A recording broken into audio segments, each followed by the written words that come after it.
गंगा नदी के किनारे एक साधु रहते थे।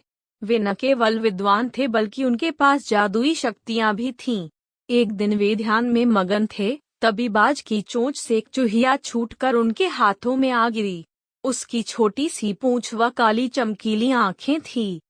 उन्हें वह बहुत अच्छी लगी, पर घर ले जाने से पहले उन्होंने जादुई मंत्रों के प्रयोग से उसे एक लड़की में बदल दिया।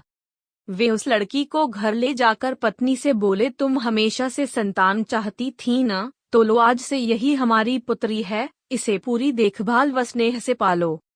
साधु की पत्नी भी अपनी पुत्री को देख प्रसन्न हो उठी। वह उसे राजकुमारी की तरह पालने लगी। साल बीतते गए, नन्ही लड़की एक सुंदर युवती बन गई। जब वह 18 वर्ष की हुई तो साधु व उसकी पत्नी उसके लिए वर तलाशने लगे। साधु ने कहा, मेरी बिटिया का विवाह ऐसे व्यक्ति से होना चाहिए जो सबसे बड़ा हो। मेरे हिसाब से सूर्य ठीक रहेगा। पत्नी ने भी हामी भरी। उन्होंने जादुई मंत्रों के प्रयोग से सूर्य को नीचे बुला लिया। उन्होंने उसे अपनी पुत्री से विवाह करने को कहा, पर पुत्री ने पहले ही ना कर दी। वह बोली, पिताजी, यह तो बहुत गर्म है, मैं उससे विवाह करूंगी जो इससे भी बेहतर हो। साधु निराश हो गए।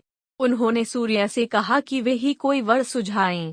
सूर्य ने कहा, बादलों के देवता से बड़ा कौन होगा, उनमें तो मेरी किरणों को भी रोकने की शक्ति है। साधु ने बादलों को नीचे बुलाया व अपनी पुत्री से विवाह करने को कहा, पर इस बार फिर पुत्री ने मना कर दिया। वह बोली, ये तो कितना बदसूरत है, मैं इससे विवाह नहीं कर सकती। साधु ने बादल देवता से कहा कि वही कोई अच्छा वर सुझा दें। वे बोले, पवन देवता ठीक रहेंगे, वे तो मुझे भी अपने फूंक से उड़ा देते हैं।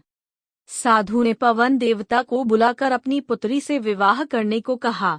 पुत्री ने फिर इनकार कर दिया। वह बोली, मैं इससे शादी नहीं करूंगी, ये तो कहीं टिकते नहीं, हमेशा यहाँ वहाँ भागते रहते हैं। साधु ने पवन देव से पूछा, क्या मेरी पुत्री के लिए ऐसा वर हो सकता है जो आपसे भी बेहतर हो?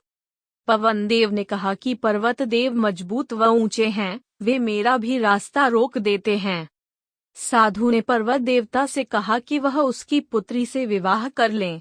पुत्री ने फिर से मना कर दिया। वह बोली, ये तो बहुत लंबे, सख्त व कठोर हैं, मैं इनसे विवाह नहीं कर सकती, इनसे भी कोई बेहतर चाहिए। पर्वत देवता ने चूहे का नाम सुझाया।